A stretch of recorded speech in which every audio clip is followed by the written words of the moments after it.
couch, a single sage green chair, one medical supply box of cleanup. Okay, yeah, we get it.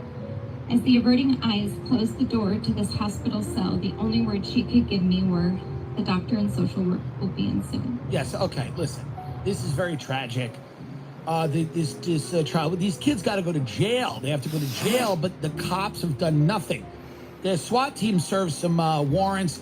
All of this stuff's on Snapchat. I mean, it's a human tragedy, and the kids who did it are monsters, right? They've been doing it. So then you think about, how do you raise a monster? This is a good question. This is something to think about in the burbs, but it happens.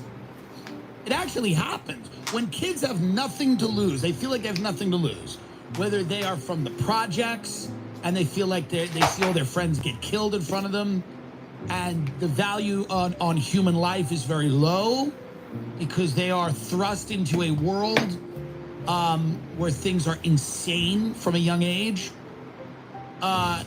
You have people that become sociopaths because they, in order to just function, you have to shut off the part of yourself that has any feelings. Now, this also happens in the suburbs where people are quite comfortable.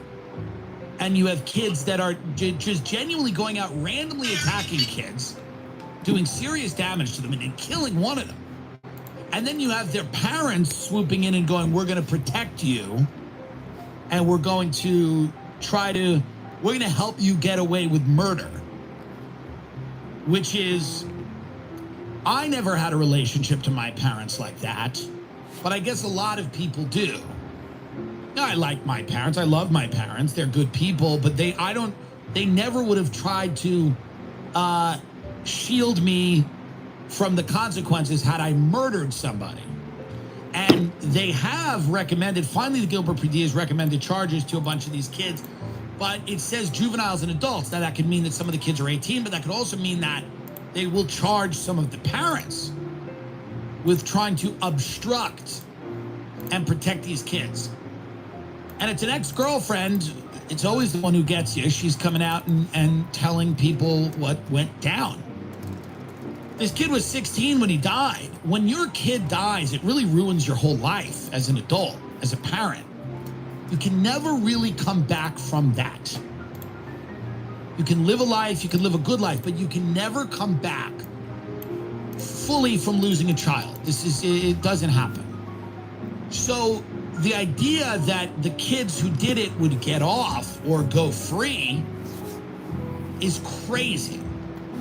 Crazy enough that even the people of Arizona were motivated to take to the streets and stop these rich, by Arizona standards, parents from protecting their children and trying to, pressure the cops, or maybe they're working with the cop. Maybe one of these kids' parents is a cop.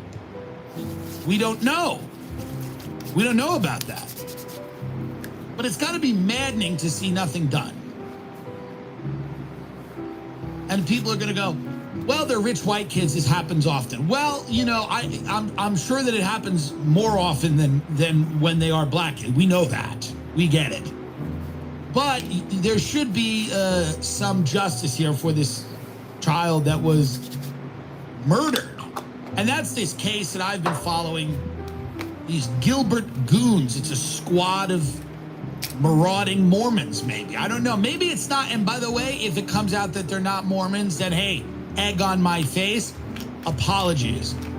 Everything being written about this suggests that they are Mormons and that they kind of protect their own out there in Arizona. I didn't even know they were there. I thought it was Utah. But apparently there's a big presence in Gilbert, Arizona, and good for the citizens. The citizens are going, the police are corrupt, they're incompetent. Best case, they're incompetent, but they're probably corrupt. And they're not doing anything. So I think when they blow this open, when it becomes national news, and I'm talking about it before it's national news, it'll become like a very, very big deal. And that a lot of maybe heads will roll with the cops or anything like that. I don't know. I don't know. In another spate of happy news, a Florida teen kills his sister over Christmas presents. I gotta be honest with you. I was at a few Christmases this year, my father's, my cousins. I am telling you right now, I feel like we are getting kids too many presents in the country. I think this is what makes the Gilbert Goons goons. We give them too much. My cousin told her mother, get only one gift per child. My aunt. And I think that's good because kids are getting way too much. Way too much. Abrielle Baldwin, 23, the mother of a 6-year-old and an 11-month-year-old. An 11-month-old. 11-month-year-old. And an 11-month-old was fatally shot by her 14-year-old brother on Christmas Eve. Where is this, Florida? Yep. It's another paradise, isn't it? A 14-year-old Florida teen fatally shot his sister in an argument over Christmas gifts. The argument started when the brothers, ages 14 and 15, were out shopping on Christmas Eve Sunday with their mother and sister and got into a spat over who was receiving more Christmas gifts. After shopping, the boys, their mother, their 23-year-old sister, and the 2 young children went to their grandmother's home in Largo where the argument continued. Can you imagine the argument continued?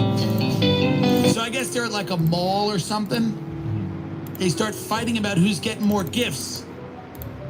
The 23-year-old sister should be, I know she's got 2 kids, but still, she shouldn't be getting any gifts. You're an adult. The gift cutoff has got to happen at 18. A few things for college, that's it. That's when the 14-year-old brother stood in the doorway. He took out his .40 caliber semi-automatic handgun.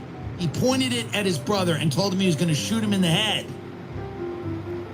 The 14-year-old tried to get his 15-year-old brother to fight, and an uncle ended up separating them and moving the 14-year-old outside into the driveway area. That's where he found Abrielle carrying her 11-month-old baby in a carrier. She told him, "You all need to leave that stuff alone. Why are you trying to start it? It's Christmas." The 14-year-old argued with her, calling her derogatory terms, and shot her in the chest as she was holding her infant in the carrier. She fell and the baby fell, but the baby was unharmed. The 15-year-old brother then came outside, took out a .45 caliber semi-automatic handgun, exclaimed, "You shot my motherfucking sister?" and then shot the 14-year-old one time in the stomach. The sheriff said there was an 8-second gap between the time the 14-year-old shot Abrielle and before he himself was shot. At the time he was shot, he was no longer in possession of his gun. The 15-year-old then ran, threw his gun in a nearby yard. Who got them all the guns for Christmas? That might be a problem. Maybe it wasn't a good idea last Christmas to everybody get a gun. Everyone got a .40 cal for Christmas in this family? Abrielle was taken to a hospital, died of her wounds. She was just a woman going about life, doing her thing with her 2 kids. Now you got 2 kids and their mom's dead. This is the quote.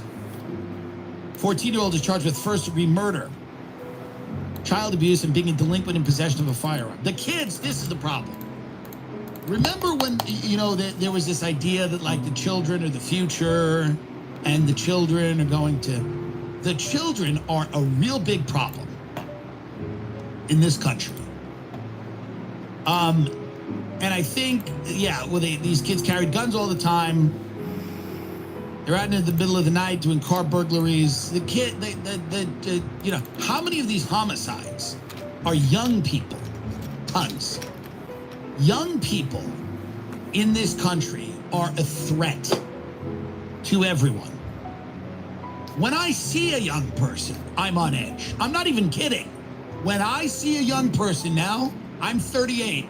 If I am in a mall restaurant, like a high-end mall restaurant, Fig and Olive, if you will, if I'm in the Houston Galleria at Fig and Olive, and I see a young person, I'm immediately on edge. I'm immediately on edge. I expect to be shot or to be lectured about the names they want to be called. Young people now are sick. We've made them sick. Yep. And they have no, like this Gilbert thing that Snapchats are sending are like, yeah, I hit a kid, he's dead now. They're unfeeling, uncaring monsters. The whole lot of them, by the way. I'm sure there are some good ones, but the vast majority of young people now they're unstable. They're unstable. They have no solid footing of which to proceed to create a life. And it's terrifying being someone who sees and reads all this shit about young people and how sick they are. You know, I'm much more wary of young people than I am older people. Young people don't see violence as anything, something that's real. I don't know what it is. That life has no value to them. They don't seem to care about it. They I'm not saying that these qualities aren't present in older people, but it's incredibly terrifying when you see these qualities emerge in a younger person, a 14, 15, 16-year-old who doesn't put any value on human life. And you see them in the malls, you see them out there with the dead eyes. They have dead eyes, the young. Young people have dead eyes. I mean, God, what have we done to them? Why are they like this? Have you ever, and I'm telling you, I'm not wrong, go to a diner, go to a restaurant, go to a gastro pub, go anywhere. You see a large family. The one who's 14, there's something with their eyes. Something's up. We're getting the evidence. And by the way, remember we had no evidence? We're like, we don't know what it's, we just give 2-year-olds MacBook. We don't know we give MyPads. We don't know what happens. Well, here's what happens. They become the goons. When you raise children, you outsource the raising of your children to algorithms, they've become monsters. Truly. I see them, you see them, they're out. You see them, they have dead eyes. Go and speak to a teenager at a holiday party. They have dead eyes, and it's terrifying. And I know I'm gonna get all these messages. Not all of them. Well, a lot of them do. A lot of them do. A lot of them do. I think we have more than enough evidence now that whatever we're doing to them is not ideal. Across the board. It's kind of, you know, disturbing. I don't have children myself, obviously, but I know people that do, and they're trying to do the right thing. But like, you know, I also know that a lot of these kids, they're fully being raised on TikTok. They're fully being raised by algorithms. What's cool to these kids, they're nihilists. You know, they've grown up in this environment where nothing is real. We at least saw the institutions like the Catholic Church and the government, we at least saw them fall from a pedestal, but at least there was that pedestal. And then when we started to get older, we started to see the cracks in the foundation. These kids have never had any authority figure they've ever respected. Their life is chaos, pure chaos. From the moment they're cognizant of anything, their lives are pure chaos. Chaos. This is not good, apparently. This is very, very bad way to live when you're a child. When you're there, trying to figure out how to orient yourself in the world, and everywhere you look is something that is the ruins of something. Everybody hates each other. No one agrees on what reality is. And the only thing that's cool is drugs, violence, killing people, having money, having things. It's crazy. There's no value system you could plug any of that into. It's nuts. Completely nuts. I'm hopeful that we can figure out a way to like, maybe the schools should be jails. To be honest, maybe we should kind of identify these kids as like, maybe we should kind of treat them like criminals. They're a problem. The children are a problem. It's not, they're not the future. That's not happening. That canard is not happening. The children are not the future. The children are a threat to the common good. They are a threat to society. Children. Teenagers, specific, they are a threat to the fabric of our society. And they need to be dealt with. Dealt with. Dealt with. What was this? Is this a great idea that none of them work? Is it a good idea that no children work? I'm serious now. Is it a good idea that not one child in this country has a fucking job anymore? Nobody works at the movie theater. Nobody takes the tickets for the fair. Kids used to work. Now they don't work anymore. They sit around in mansions doing fentanyl and waving guns around on TikTok. They need to work. All we heard from the communists that raised my generation is how unfair it was in the workhouses in England because Oliver wanted to have more gruel and they wouldn't give him more gruel or whatever. Now everyone has gruel and everyone's 1,000 pounds. So we've overcorrected now. No kids are in the workhouses. None of them are working at all. These lazy fucks have gruel for days. They can press a button on their phone and someone comes in and gives them a burrito and a gun. So they're all in their Arizona Olive Garden style mansions